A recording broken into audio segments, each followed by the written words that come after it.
आपल्या घरातून आलेली पत्रच ठरवणार आहे या आठवड्यात आपण नॉमिनेट होणार की नाही।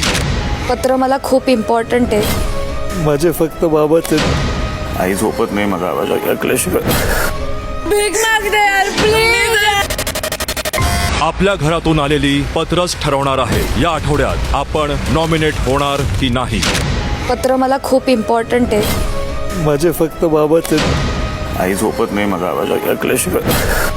भीक मागते यार प्लीज। आपल्या घरातून आलेली पत्रच ठरवणार आहे या आठवड्यात आपण नॉमिनेट होणार की नाही। पत्र मला खूप इम्पॉर्टंट आहे। माझे फक्त बाबाच आहेत। आई झोपत नाही मला आवाज ऐकल्याशिवाय। भीक मागते यार प्लीज। आपल्या घरातून आलेली पत्रच ठरवणार आहे या आठवड्यात आपण नॉमिनेट होणार। मराठी कला विश्वातील अशाच अपडेट जाणून घेण्यासाठी तुम्ही आमचं चॅनल टेलीचक्कर रिजनला नक्कीच सबस्क्राईब करा।